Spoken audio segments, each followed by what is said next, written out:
안녕하세요. 반갑습니다. 저는 합법적인 대통령이신 박근혜 대통령님께서 다스리는 자유대한민국의 국민 김미자입니다. 오늘은 11번째 퍼포먼스 시작하겠습니다. 오늘도 우리 박근혜 대통령님께 큰절하고 그리고 하겠습니다.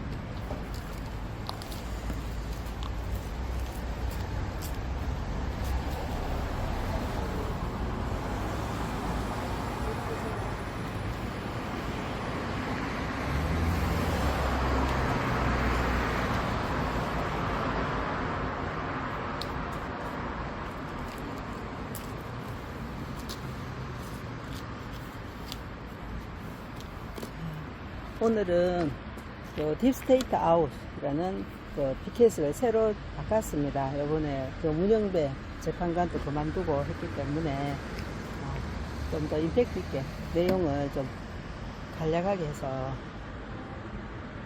바꾸었습니다. 딥스테이트 아웃. 대한민국 헌재는 2017년 3월 10일 박근혜 대통령님께 내린 위헌 파면 선고를 재조사하라. 박근혜 대통령님께서는 헌법 84조를 어기지 않으셨고 뇌물 한 푼 받지 않으셨다. 그런데 왜 탄핵이 된단 말인가? 대통령님께서는 자유대한민국의 희망이십니다. 지옥 같은 긴 시간을 잘 견뎌내시고 건강한 모습으로 국민에게 돌아와 주셔서 참으로 고맙고 감사합니다. 대통령님이 다스리는 자유대한민국의 국민 대상. 오늘 또 달성사절 모습입니다. 저기 보면 우리 박근혜 대통령님께서 지금 계신 곳입니다.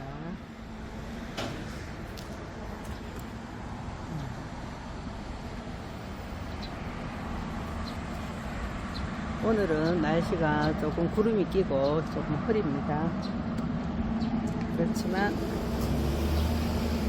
퍼포먼스는 진행이 됩니다.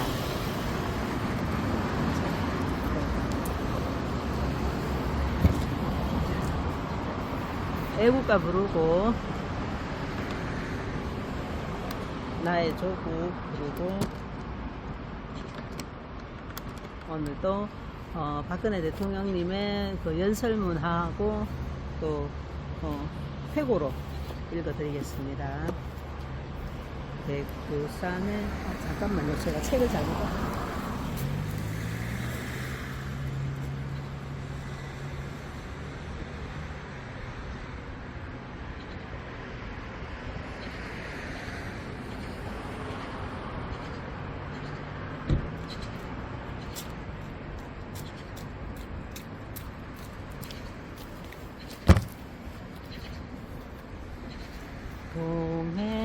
동해물과 백두산이 마르고 닳도록 하나님이 보호하사 우리나라 만세. 무궁화 삼천리 화려강산 대한사람 대하늘로 길이 보전하세.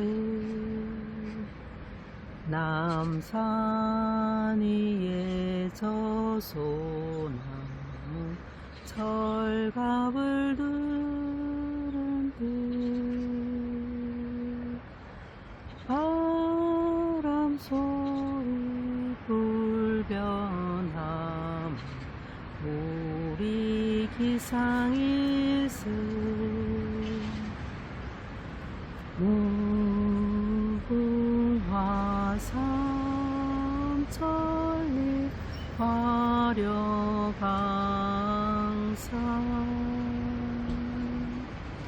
대한사람 대하늘 길이 보전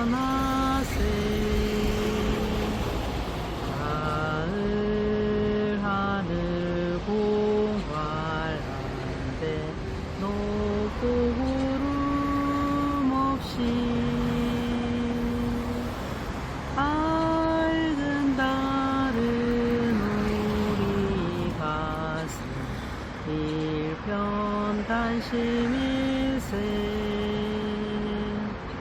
무궁화삼천리 화려강산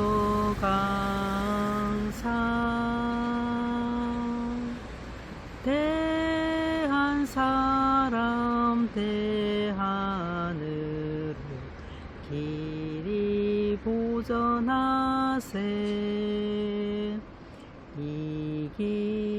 이기상과 이 마음으로 충성을 다하여 괴로우나 즐거우나 나라 사랑하세 무궁화삼천리 화려강산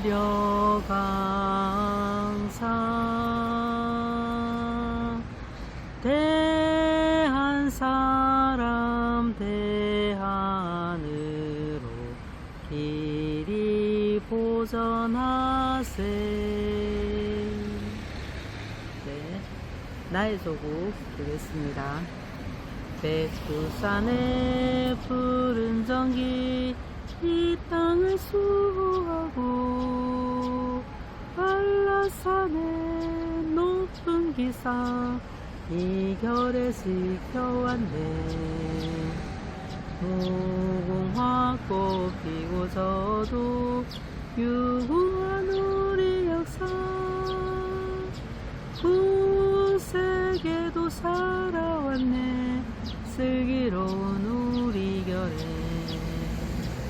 영롱한 아침 해가 동해에 떠오르며 우라말손 금수방산 여기는 나의 조국 조상들의 피땀 어린 빛나는 문화유산 우리 모두 정성 다해 길이 길이 보전하세. 삼국통일 이룩한 화랑의 옛 정신을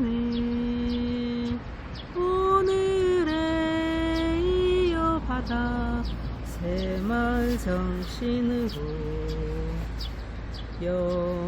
영광된 새 조국의 새 역사 창조하여 영원토록 후손에게 유산으로 물려주세.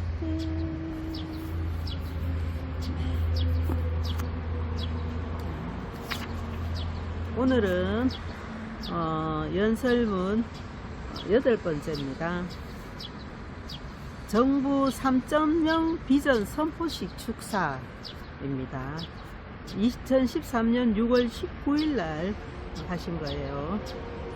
박근혜 대통령은 정부 3.0 비전 선포식에 참석해 국민을 중심에 둔 개방 공유 정부를 운영할 것을 약속하였다. 박 대통령은 정보 공유가 실제 국민의 삶에 도움이 된다는 점을 강조하기 위해 감사원과 경찰청, 건강보험공단의 정보 공유를 통해 실종자 369명을 찾은 사례를 들었다. 박근혜 대통령은 이날 축사에서 국민을 중심에 두고 개방과 공유의 정부 운영을 펼쳐나갈 때 깨끗한 국정 운영이 가능하고 국민적 신뢰를 바탕으로 국정과제 추진에 대한 동력도 커질 것이라고 밝혔다. 정부 3.0은 박근혜 정부의 핵심 공약이자 창조경제의 바탕이다. 특히 이날 선포식에서 미래창조과학부는 신산업 촉진을 위해 공공기관과 민간이 보유한 데이터를 대폭 개방하기로 하였다. 또 정부 부처 간 칸막이 제거를 위한 정부 운영제도 혁신 방안도 밝혔으며 혁신을 위해 과장급 개방 공모지기를 대폭 늘리고 중앙과 지역 공무원들 간 교류를 활성화 등의 공직사회 개혁 방안을 밝혔다. 이제 대통령님의 축사를 읽어드리겠습니다. 새 정부가 새로운 국정 운영 비전으로 정부 3.0을 약속드렸는데 오늘 이렇게 정부 3.0 비전 선포식을 갖게 되어 매우 뜻깊게 생각합니다.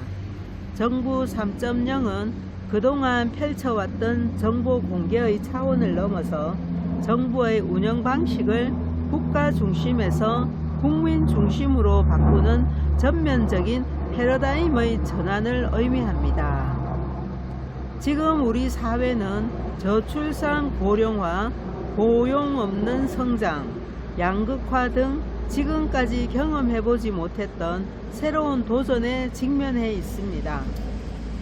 이런 상황에서 정부가 모든 정보를 폐쇄적, 독점적으로 관리하고 투명하지 않게 결정하는 기존의 방식으로는 시대의 변화에 부응하기 어려울 뿐만 아니라 국민 행복을 만들어 가기도 힘들 것입니다. 국민을 중심에 두고 개방과 공유의 정부 운영을 펼쳐나갈 때 깨끗하고 효율적인 그런 국정 운영이 가능하고 국민적 신뢰를 바탕으로 국정 과제 추진에 대한 동력도 더 커질 것입니다. 최근에 감사원과 경찰청, 건강보험공단이 기관 간의 정보 공유를 했더니 그동안 찾지 못했던 실종자 369명을 찾았고 그 중에서 144명을 가족의 품으로 돌려보낼 수 있었다고 합니다.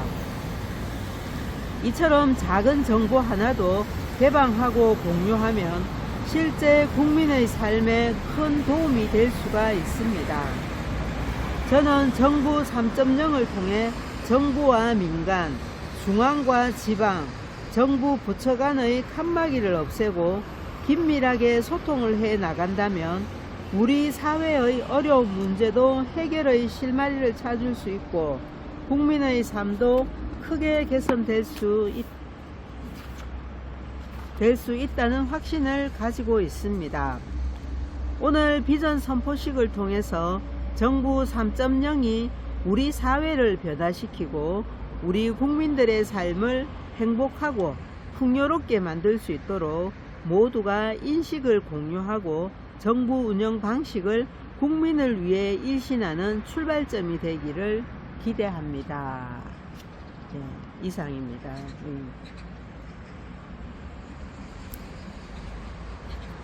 그러니까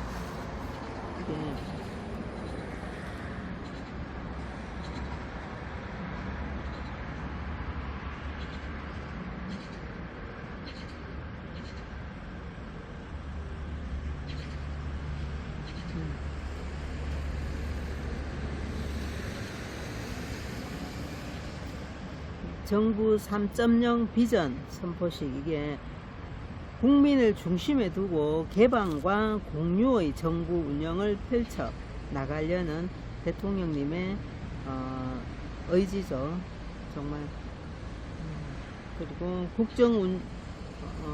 깨끗하고 효율적인 그런 국정 운영이 가능하고 국민적 신뢰를 바탕으로 국정 과제 추진에 대한 동력도 더 커질 것입니다. 이게 이제 대통령님께서 이 정부 3.0 비전 선포식을 하게 된 이유이겠죠, 그죠? 그리고 이 비전, 정부 3.0 비전을 실시함으로 해서 정보가 공유가 되니까 실종자 369명을 찾았대요. 그 중에서 144명을 가족의 품으로 돌려보낼 수 있었다. 그러면은 이제 절반인데, 절반은 이제 가족에게 갈 수 없는 그런 상황이었겠죠. 그래도 이게 얼마나 큰 어떤 소득입니까, 그죠? 그리고 이제 대통령님께서 실시하는 여러 가지 국정 운영에 있어 갖고 국민들에게 개방할 수 있는 것을 개방함으로써 정말 깨끗하고 또 이제 국민에게 신뢰를 받는 그런 국정을 운영하기 위해서 이래 채택하게 된 정책이라고 생각됩니다. 오늘 연설문은 여기까지고요. 또 우리가 어둠을 지나 미래로 들어가기 전에 우리 대통령님 좋아하는 빙고 한번 부르고 넘어가겠습니다. 하나, 둘, 셋, 넷. 터질 것만 같은 행복한 기분으로 그래 박힌 관념 다 버리고 이제 또 맨주먹 정신 다시 또 시작하며 나 이루리라 다 나 바라는 대로 지금 내가 있는 이 땅이 너무 좋아 이민 따위 생각한 적도 없었고요 금 같은 시간 아끼고 또 아끼며 나 비상하리라 나 바라는 대로 산 속에도 저 바다 속에도 이렇게 행복할 순 없을 거야 랄랄랄라 구름 타고 세상을 날아도 지금처럼 좋을 수는 없을 거야 랄랄랄라 모든 게 마음먹기 달렸어 어떤 게 행복한 삶인가요 사는 게 힘이 들다 하지만 쉽게만 살아가면 재미없어 빙고 거룩한 인생 포기한 삶을 살며 부끄럼 없는 투명한 마음으로 이내 삶이 끝날 그 마지막 순간에 나 웃어보리라 나 바라는 대로 헤이 끝났습니다. 신나네요. 부르기만 해도 신이 납니다. 가사도 너무 좋고요.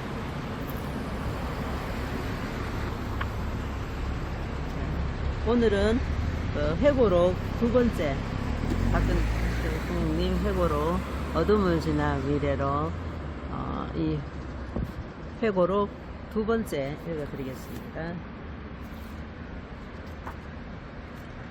제목은 박근혜 떨어뜨리러 나왔다는 이정희. 참 사람이 말을 못되게 믿게 하대요. 그때 저도 TV에서 본 기억이 나는데 읽어드리겠습니다. 2012년 8월 20일 나는 일산 킨텍스에서 열린 새누리당 전당대회에서 당의 대선 후보로 공식 선출됐다. 5년 전 한나라당 대선 후보 경선 때는 피말리는 박빙의 승부였지만 이번엔 아주 큰 표 차이로 후보로 선출됐다. 하지만 5년 전과 반대로 이번엔 본선 결과를 전혀 낙관할 수 없는 상황이었다. 나는 후보 수락 연설에서 국민 대통합을 제일 먼저 강조하며 새로운 대한민국을 만드는 큰 길에 모든 분이 기꺼이 동참할 수 있도록 대화합을 위해 앞장서겠다. 대한민국을 아끼고 사랑하고 아끼는 분들이라면 누구와도 힘을 모으겠다고 말했다. 나의 진심이었다. 맞죠? 이게 정답인 것 같아요. 대한민국을 만드는 진짜 지금 이렇게 우리가 막 많이 갈라져 있잖아요. 집안 사람들도 간에도 서로가 갈등이 생기면 그 집안이 풍지방산됩니다. 그렇듯이 한 나라의 국민들의 생각이나 마음이 이래 막 분산되어 있고 갈라져 있으면 나라가 망하는 거죠. 그러니까 국민들이 어떤 방향성이 같은 곳을 바라보면서 서로 화합을 이룰 때 그리고 국민들이 서로 존중하고 사랑할 때 그 나라는 튼튼하게 일어설 수 있는 것이죠. 그래서 대통령님께서는 보면은 국민 대화합과 그 대화합을 위해서 항상 강조하시고 그렇게 만들려고 애쓰셨던 것 같습니다. 다음날 나는 서울 동작동 국립현충원에서 이승만, 박정희, 김대중 전 대통령의 묘역을 참배한 뒤 그날 오후에 김해 봉하마을로 가 노무현 전 대통령 묘역에 참배했다. 내가 김대중 전 대통령과 노 전 대통령의 묘역을 간 건 처음이었다. 국민 대통합의 의지를 보여주려는 행보였다. 그렇죠. 김대중과 노무현 이어서 나오잖아, 그죠? 5.18 그쪽에 가신 것도 그와 마찬가지라 생각됩니다. 특히 봉하마을 방문은 사전에 예고하지 않았던 일정이라 언론의 많은 주목을 받았던 것으로 기억한다. 2009년 5월에 노 전 대통령 서거 직후 봉하마을에 간 적이 있었으나 당시엔 노 전 대통령 지지자들의 반대로 발길을 돌려야 했다. 이번엔 다행히 그런 일은 없었다. 권양숙 여사도 따뜻히 맞아주셨다. 나는 권 여사에게 열심히 잘해서 행복한 나라를 만들겠다고 말했고, 권 여사도 대선이 얼마나 힘든지 잘 안다. 건강을 잘 챙기시라고 덕담을 했다. 또 산업화 세력과 민주화 세력의 역사적 화해를 이룩하는 것도 나의 중요한 과제였다. 그와 관련해 나는 2012년 3월 TV 토론에서 잠깐만 이제 그 봉하마을에 갔던 사진을 보여드릴게요. 이렇게 대통령님께서 가셨습니다. 산업화 과정에서 본의 아니게 피해를 본 분들께 항상 죄송한 마음을 가져왔다. 그분들께 사과드리고 나라를 위해 손잡을 일이 있다면 언제든 함께 힘을 모았으면 좋겠다고 말했다.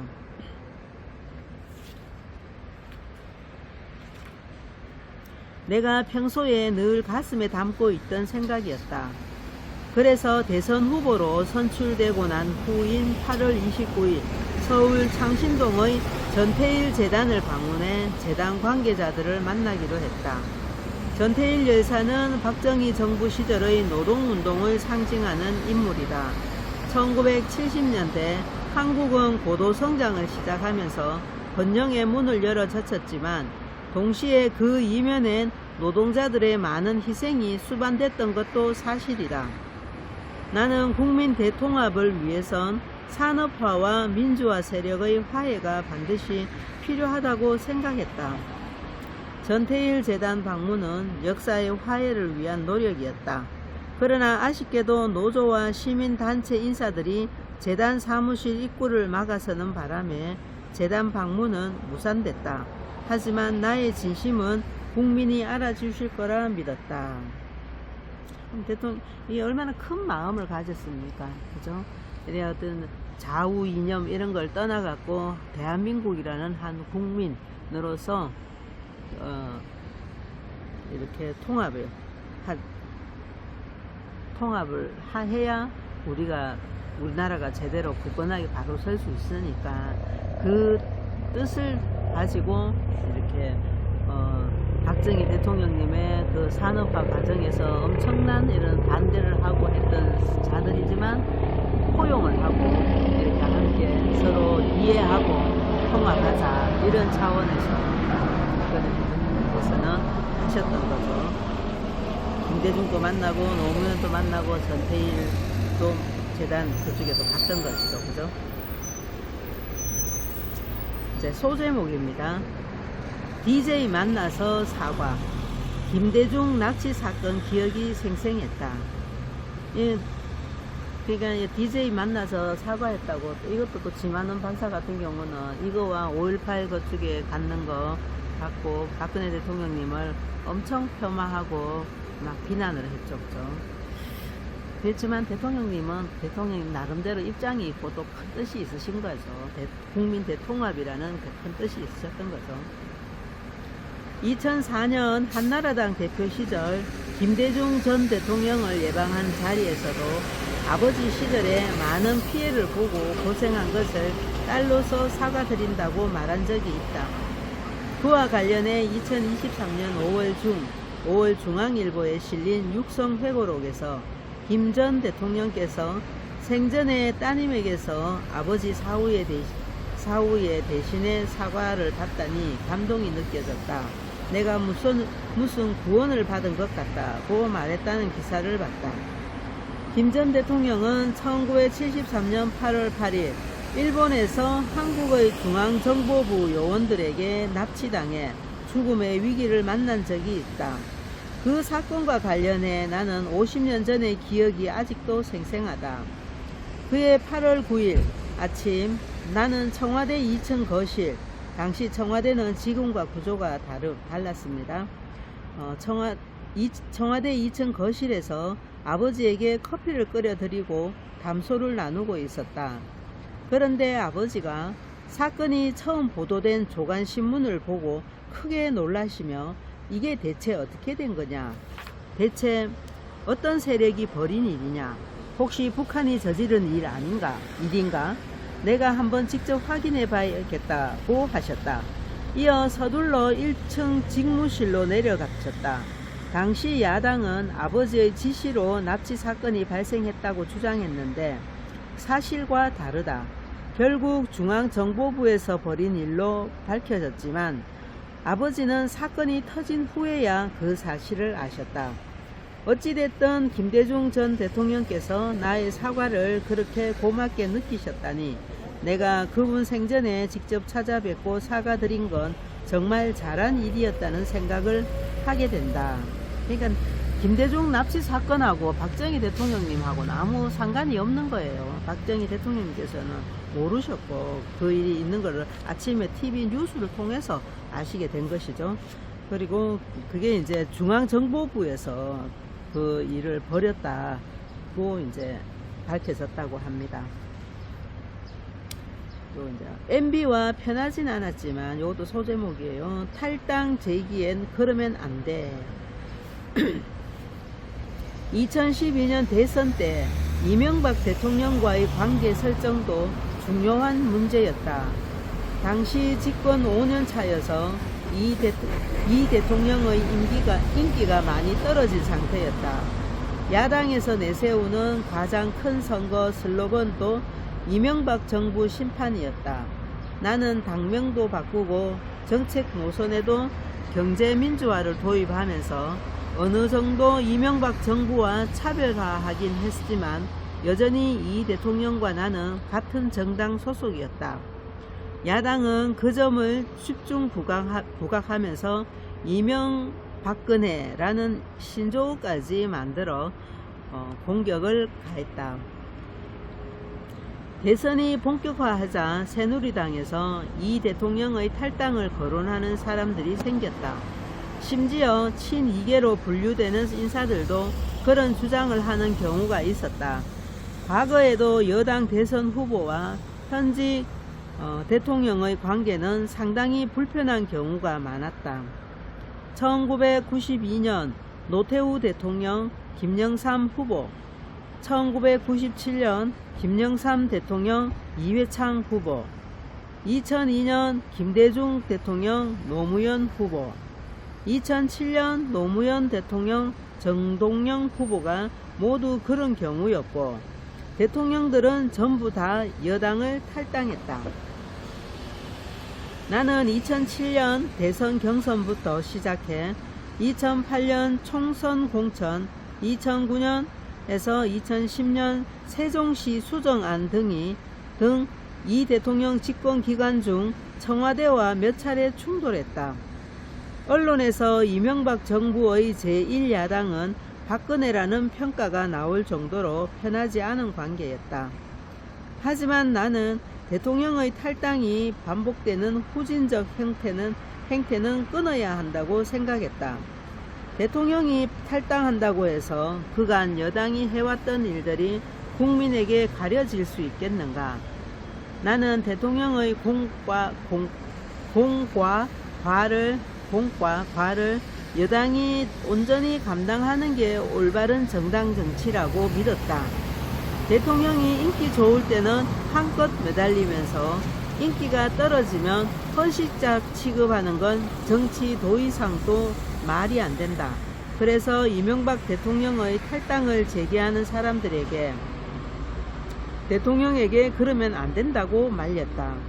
이게 이제 대통령님의 인품이 이런 데서도 드러나죠. 그죠? 나는 그의 9월 2일 청와대와 인품이 드러나고 또 공과 사 이런 것도 분명하게 하시는 정말 다른 생각을 가지시는 분이신 거죠. 그죠?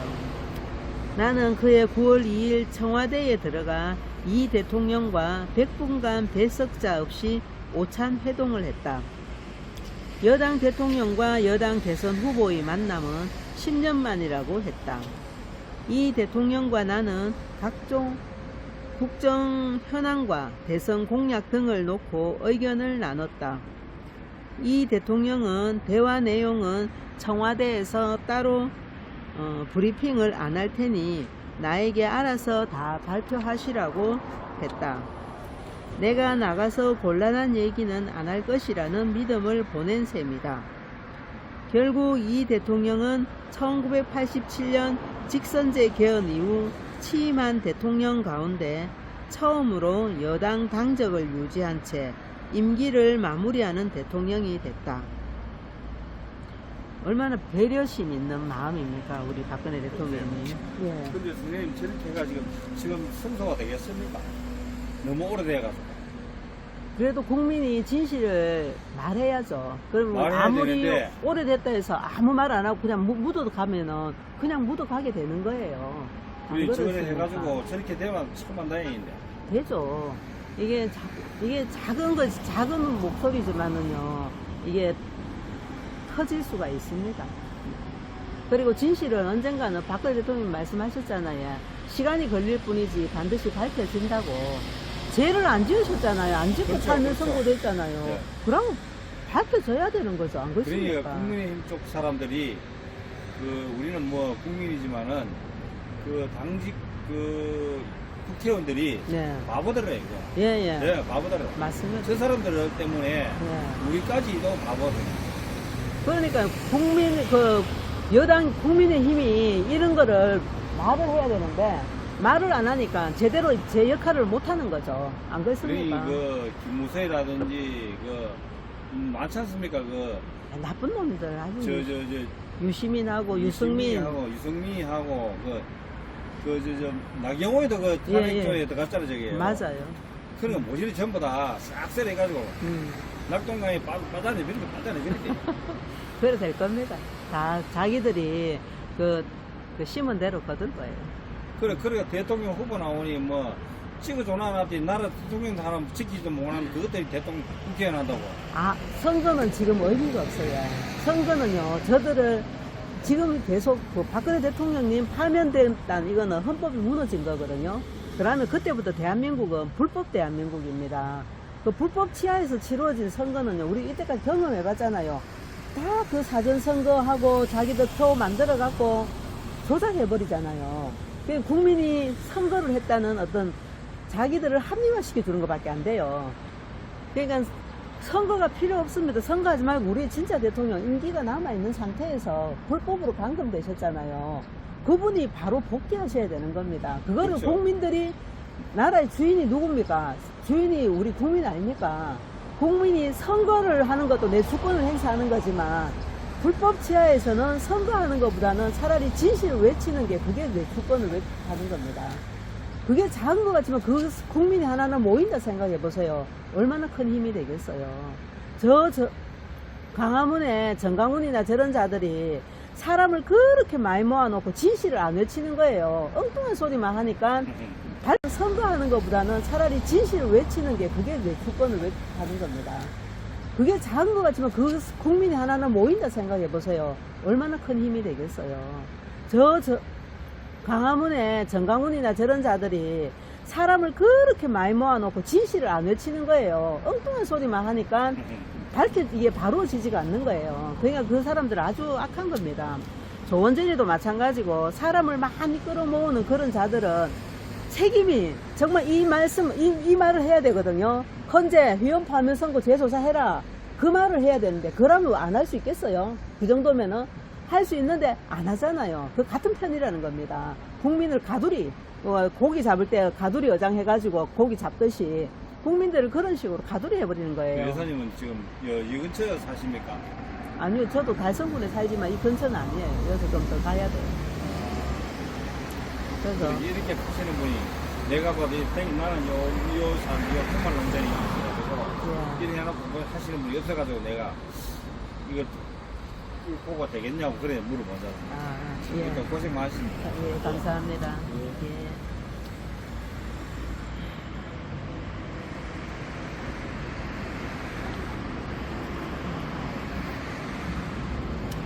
그렇죠. 올바른 생각을 가진 국민들은 그 피켓을 보면서 공감을 하죠.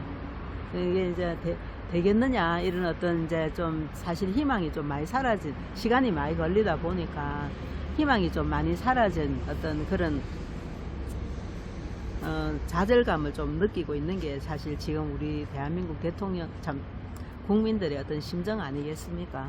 그렇지만 그러면 안 돼요. 우리 진실은 밝혀져야 되는 것이고 밝혀질 것이고 그러려면 이제 국민이 주권 행사하는 거는 그 선거도 주권 행사 중 하나지만은 이 잘못된 데서는 진실을 말하는 거, 진실을 외치는 거 이것도 하나의 주권 행사입니다. 선거 같은 경우는 진짜 합법화해서 제대로 공정하게 이 국민이 투표한 게 그게 반영이 돼야 되는데 지금 박근혜 대통령님 저 불법 탄핵 되시고 위헌 파면 선고 받으시고 그 이후에 계속 부정선거가 일어나잖아요. 선거가 조작이 되잖아요. 그런 거에는 그 선거는 사실 의미가 없습니다. 해봤자 오히려 저들을 합법화 시켜주는 어떤 덜러리 역할밖에 안 되는 거예요. 저는 그렇게 생각합니다. 예, 하여튼 박근혜 대통령님께서는 이명박이 이제 대통령 끝났다고 탈당을 시키는 게 아니고 끝까지 그 여당 대표로서 직을 마무리 잘 할 수 있도록 배려해 주셨습니다. 얼마나 감사합니까? 그런데 이 이명박이 참 그런 은혜도 모르고 박근혜 대통령님을 비하하고 막 반대편에 서갖고 그랬었죠. 아이 정말 하여튼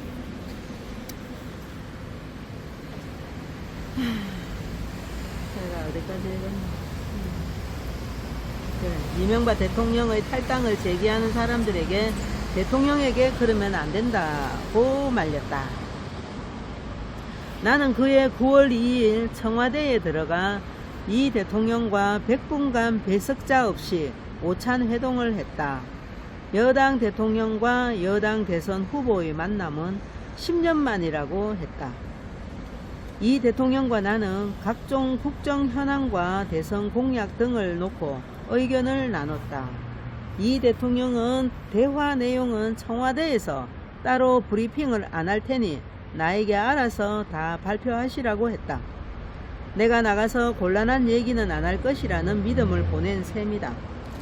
결국 이 대통령은 1987년 직선제 개헌 이후 취임한 대통령 가운데 처음으로 여당 당적을 유지한 채 임기를 마무리하는 대통령이 됐다.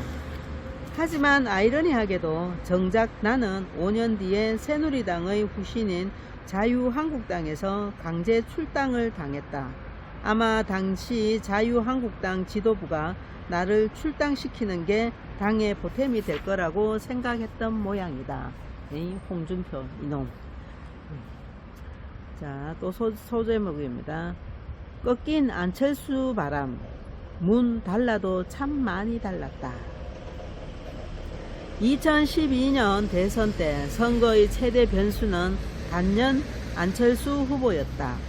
나와 문재인, 안철수 후보의 3자 구도 여론조사에선 언제나 내가 넉넉하게 승리하지만 야권 후보가 단일화될 경우엔 승패를 예상하기 힘든 상황이었다. 당연히 야권은 문, 안 후보의 단일화에 모든 것을 거는 분위기였다. 나는 2011년부터 불어닥친 안철수 바람을 예의주시하고 있었다. 한국 선거에선 전혀 예상치 못한 바람이 불어서 판세에 큰 영향을 주는 경우가 허다했다. 나는 안철수 바람이 나의 대선 가도에 큰 고비가 될 것임을 직감했다. 그렇지만 동시에 예전에 이보다 험난한 시련도 넘었는데 이번에도 어떻게든 극복해야 할 과제라는 생각도 했다. 그해 9월 안 후보가 출마 선언을 하고 야권의 후보 단일화 논의가 본격화하자 우리 당의 위기감이 감돌기 시작했다. 일부 인사는 후보 측근 중심으로 짜인 캠프 인선을 원점에서 재검토해야 한다고 주장했다. 나는 처음엔 인적 개편에 부정적이었지만 점점 시간이 흐르면서 선거 흐름에 변화를 줄 필요가 있다는 점을 인정하지 않을 수 없었다. 나는 10월 11일 최경환 의원 등 이른바 친박계 핵심들을 뒤로 빼고 나와 불편한 사이로 알려진 김무성 전 의원을 총괄 선대본부장에 기용하는 인선안을 발표했다. 김무성 전 의원은 2007년 대선 경선 때만 하더라도 나를 지근거리에서 돕던 사이였으나 이명박 정부 출범 이후 세정시 수정안 원내대표 출마 등을 놓고 나와 갈등을 빚고 관계가 소원해졌다. 하지만 여러 번의 큰 선거 경험이 있고 조직 장악력이 뛰어나기 때문에 흔들리는 캠프의 중심을 잡으려면 김 전 의원이 적임자라고 생각했다. 실제로 김 전 의원이 캠프 실무를 총괄하면서 캠프 분위기가 많이 달라졌다는 얘기가 들렸다. 김 전 의원이 2012년 총선에선 낙천했지만 이듬해 부산 영도 재선거를 통해 국회에 재입성할 수 있었던 것도 대선 때의 공로를 당에서 인정받았기 때문일 것이다. 아무튼 대선 막판까지 선거의 최대 관심사는 야권 단일화 후보가 누가 되느냐였다. 솔직히 나는 딱히 누가 되는 게 더 유리할 거라는 계산은 해보지 않았다. 상대가 누구로 결정돼도 나는 최선을 다하겠다는 생각뿐이었다. 결국 야권 단일 후보는 민주당의 조직력을 덕에 업은 문재인 후보가 됐다. 무소속이었던 안 후보가 스스로 물러선 것이다. 당시 대선 후보 토론에서 새삼 느낀 것인데 문 후보는 경제, 안보, 외교 등 거의 모든 분야에서 나와 생각이 달랐다. 달라도 참 많이 달랐다. 실제로 문 후보가 나중에 집권에 추진한 노선은 박근혜 정부와 완전히 상반되는 길이었다. 과연 어떤 노선이 대한민국의 발전에 더 기여했는지는 역사의 평가에 맡기고 싶다.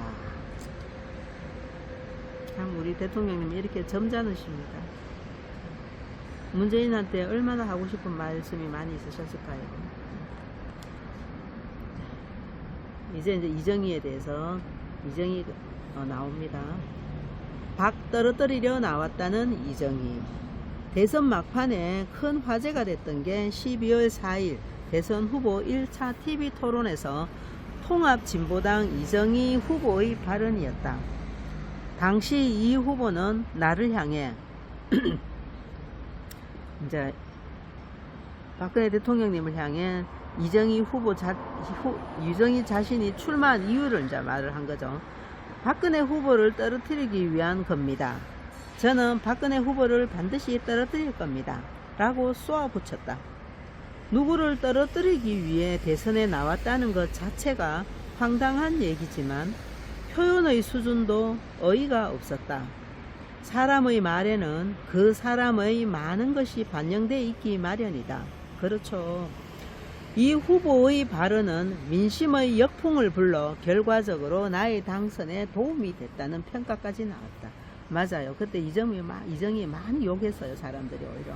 어떤 저런 싸가지 없는 게 있느냐고. 돌이켜보면 2012년 대선 과정에서 여러가지 공경과 실수도 많았다. 이대로 가면 질 수도 있겠다는 위기감을 느꼈던 적도 있었다.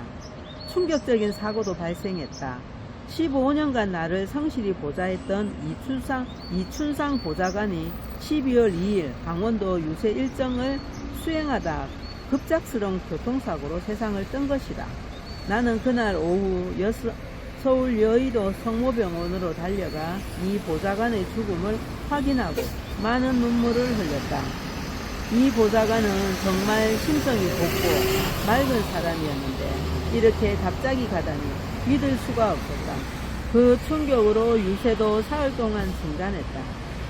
다만 12월 4일의 1차 TV 토론은 어쩔 수 없이 참석했는데 굉장히 무거운 심리 상태에서 토론을 했던 기억이 난다. 그때 이제 토론 이정희가 나와갖고 박근혜 대통령님을 떨어뜨리러 나왔다고 하는 그 장면이죠. 아유 정말.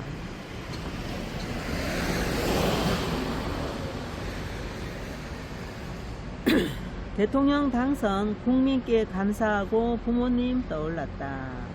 18대 대선일이었던 2012년 12월 19일 저녁 대선 개표 방송을 서울 삼성동 자택에서 혼자 지켜봤다. 만약 대선에서 졌다면 나는 그날 곧바로 정계 은퇴를 선언했을 것이다. 그게 마지막 기회였으니까.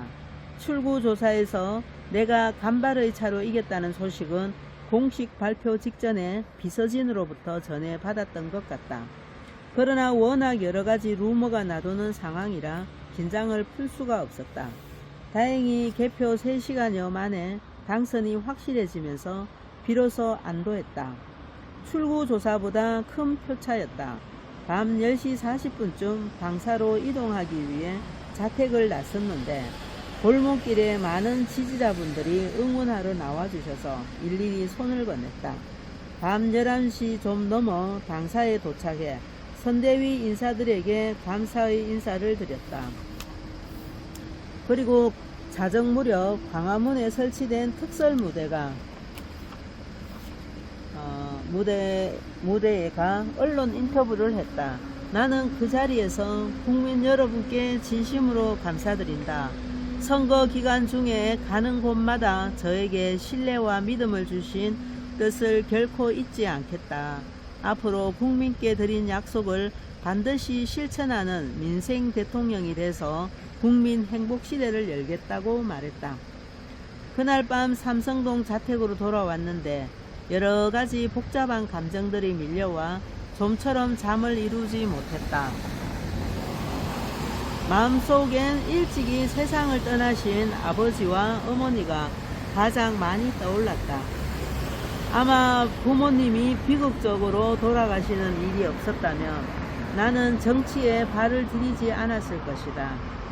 부모님을 생각해서라도 대통령으로서 반드시 좋은 나라를 만들어야겠다는 다짐을 거듭했다. 20일 아침 동작동 국립현충원을 참배하는 것으로 나는 대통령 당선인으로서의 일정을 시작했다. 당시 현충원 방명록에 새로운 변화와 개혁의 새 시대를 열겠습니다. 고 적었다. 지금 생각하면 그 이후에 참 많은 일이 벌어졌다.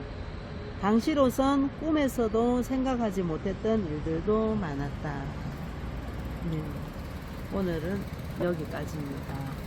정말 아까 대통령님께서 하신 말씀 중에 정말 사람은 그 사람이 말하는 말 속에 그 사람의 인품이 담겨 있습니다. 담겨 있고 그 사람의 생각도 담겨 있고요. 대통령님의 글을 찬찬히 읽어보면 참 이래 배려심도 있고 참 생각이 깊으시다는, 그리고 또 이제 뭐라 해야 되나, 뭔가 어떤 신념, 원칙에 대해서는 또 확고하시다는 그런 생각이 듭니다. 그래서 책을 읽으면서 점점 대통령님을 더 이렇게 존경하게 되고 또 신뢰하게 되었습니다. 제 같은 경우는 사실 그전에는 정치에 전혀 관심도 없었고, 관심이 없었고, 또 관심이 없으니까 또 당연히 모르죠. 그랬었는데 이렇게 이제 대통령님이 지으신 책을 읽어보면서 대통령님의 생각을 보고 듣고 또 대통령님을 통해서 또 이렇게 세상을 보게 되잖아, 그죠? 책을 보면은. 그렇게 보니까 대통령님이 얼마나 이렇게 그 살아오신 우리나라를 향한 그 마음이 얼마나 감사하고 고마운지, 그리고 진짜 어떤 때는 막 눈물이 날 정도로 그렇더라고요. 이런 분이 우리나라에 있었다는 게 너무너무 감사하고, 현재도 계신다는 게 진짜 대한민국의 희망이 살아있구나 하는 생각이 들어서 저는 이 피켓을 만들었어요. 대통령님께서는 자유 대한민국의 희망이십니다. 대통령님만큼 정말 사심없이 나라와 국민을 위해 일해 주실 분은 지금 정치인 중에서 없어요. 안 그렇습니까? 보셨지만 전부 다 개인적인 자기 욕심을 가지고 나와가지고 이렇게 헛공약들 이런 것들 외치고 그렇게 하죠. 진실이 이렇게 무너져서 졌는데도 그 불의한 일에 그러니까 시류에 따라서 이리 갔다 저리 갔다, 이게 원칙을 지키는 게 아니라 자기의 그 이익이 되나 불이익이 되나 이걸로 이제 판단의 기준을 하는 자들이니까 그렇게 시류에 따라서 이리 갔다 저리 갔다 하게 되는 거죠. 그렇지만 박근혜 대통령님은 원칙이 분명하시고 소신이 분명하신 분이셔서 이게 아니다 싶으면은 정말 이렇게 타협하지 않으시고 굳건히 자기의 원칙을 지켜나가시는 정말 강단이 있으신 분, 강단이 있으시고 신념이 아주 강한 분이시고, 하여튼 이게 바른 생각을 가지신 분이죠. 제가 이제 읽고 있는 책 중에 이제 사난다 그리스도로, 일종의 지금 이제 교회에서 말하는 예수님인데 그 예수님의 진짜 이름이 사난다 그리스도래요. 그분께서 말씀하시기를 이게 사람들이 자기가 잘못된 생각, 그게 이제 그릇된 생각이죠. 그릇된 생각을 가지고 있으면 그릇된 자기의 삶을 창조하게 되고, 바른 생각을 가지면 살아가면 바른 삶을 자기가 창조해가면서 산다고. 그런데 이제 세상에 많은 이런 종교나 교리들이 사람들에게 두려움을 심어주고, 올바른 두려움을 심어줘서 완전 그 종교에 매이게 만들죠. 정말 하나님의 참 뜻을 깨닫는 게 아니고 그 지금 매이게 만드는 그런 그래서 그릇된 생각을 하게 된 거죠. 그것이 안타까워서 이 땅에 예수님이 오셔서 그 생각을, 바른 생각을 심어주고, 그래서 바른 행복하고 건강한 삶을 스스로 창조하며 살 수 있도록 해주시기 위해서 오셨던 것이죠. 오늘은 또 본 그거와 또 다른 또 몇 가지로 조금 빠져나갔는데요. 하여튼 오늘 또 우리 대통령님과 이렇게 책을 통해서 만날 수 있어서 너무 감사하고 행복한 꼭 귀한 시간이었습니다. 자, 이제 백두산 참 우리 박정희 대통령님께서 작사 작곡하신 나의 조국과 애국가를 부르고 마치겠습니다. 백두산의 푸른 전기 이 땅을 수호하고, 한라산의 높은 기사 이결에 지켜왔네. 무궁화 꽃 피고 져도 유구한 우리 역사, 구세계도 살아왔네. 슬기로운 우리 결에 영롱한 아침 해가 동해에 떠오르면 우라말송 금수강사 여기는 나의 조국. 조상들의 피땀 어린 빛나는 문화유산 우리 모두 정성 다해 길이 도전하세 삼국통일 이웃파 화랑의 옛 정신은 오늘에 이어받아 새마을 정신으로 영광된 세속에 새 역사 창조하여 영원토록 후손에게 유산으로 물려주세 백두산의 푸른 전기 이 땅을 수호하고 한라산의 높은 기사 이결에 지켜왔네 무궁화 꽃 피고 져도 유한 우리 역사 잠깐만 죄송해요 나의 조국을 부르다 보니까 자꾸 그게 혼선이 오는 것 같아요 다시 부를게요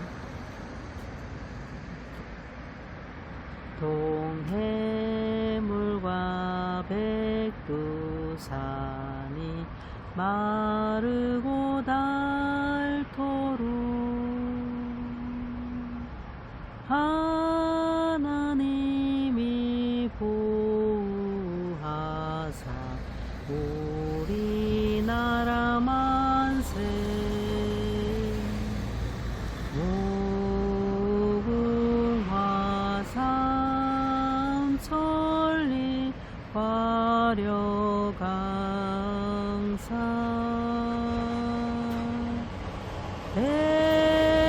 대한사람 대하늘 길이 보전하세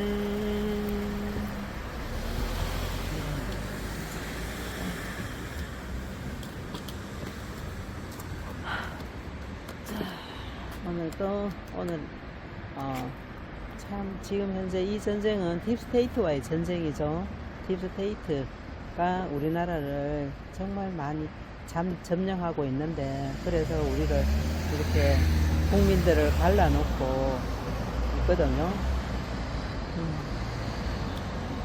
이 딥스테이트가 우리나라에서 물러가는 날 우리나라는 정말 회복이 됩니다. 그러기 위해서는 국민들이 딥스테이트라는 존재를 좀 공부를 하고 알아야 돼요.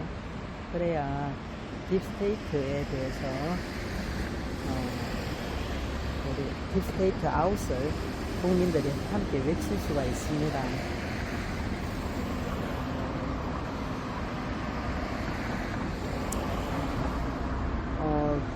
빠삐용 블로그 빠삐용이라는 그 운각 선생님이 쓰시는 글을 좀 이래 블로그에 보면 빠삐용 블로그 있거든요.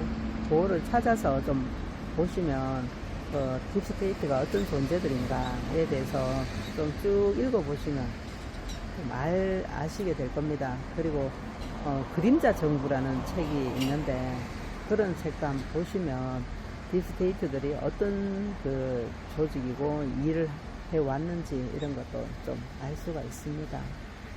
정말 지금 우리 입법, 사법, 행정 모든 게 다 이 딥스테이트들에 장악되어 있는 상태예요. 자, 제가 이거를 한번 외치고 마치겠습니다. Deep State out! Deep State out!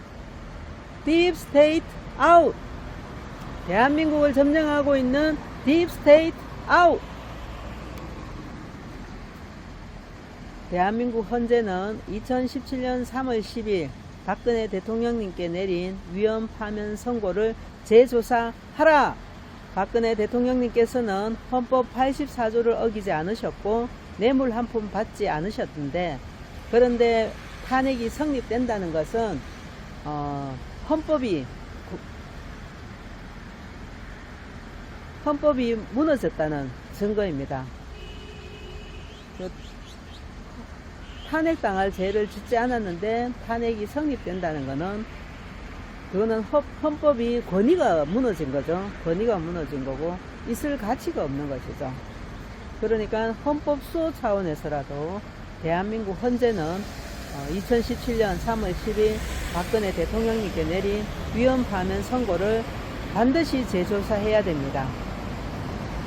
그리고 우리 대한민국을 이끌 참된 지도자는 박근혜 대통령님 밖에 없습니다. 지금 대선 후보로 나온 자들 중에서 대통령 될 자 아무도 없고요. 사실 박근혜 대통령님은 헌법상은 지금 또 우리나라 진짜 대통령님이신 겁니다. 그렇기 때문에 국민들이 그것을 바르게 인식하는 게 중요한데, 전부 다 국민들은 선거를 통해서 대통령을 뽑았다고, 그게 이제 박근혜 대통령 세월이 지났고 그래서 전 대통령으로 생각하는데 그렇지 않습니다. 박근혜 대통령님은 임기가 있는 상태에서 적들에 의해 불법으로 감금되시는 거기 때문에 대통령직이 그대로 유지가 되어 있는 상태인 겁니다. 그러니까 대한민국의 헌법상 정당성이 인정되는 대통령은 제18대 박근혜 대통령님까지입니다. 그 이후에 멀쩡한 대통령을 감금시켜 놓고 대선이라는 형식을 통해 대통령에 당선된 자들은 불법 대선으로 불법 대통령이고 가짜 대통령들인 겁니다. 그렇기 때문에 대한민국의 진짜 희망은 박근혜 대통령님, 대한민국의 진짜 대통령은 박근혜 대통령님, 대한민국의 현직 대통령은 박근혜 대통령님이십니다. 박근혜 대통령님 만세! 자유대한민국 만세! 이상입니다. 오늘도 여기가 조용한 곳이에요. 여기가 박근혜 대통령님 좀 쉬시기에는 이제 뭐 육신은 편하 좀 쉰다지만은 마음은 얼마나 이렇게 참 나라 돌아가는 걸 보면서 아파하실지, 아프고 힘드실지 전해집니다. 자, 오늘도 여기까지 하고 마치겠습니다. 긴 시간 함께 해주셔서 감사합니다.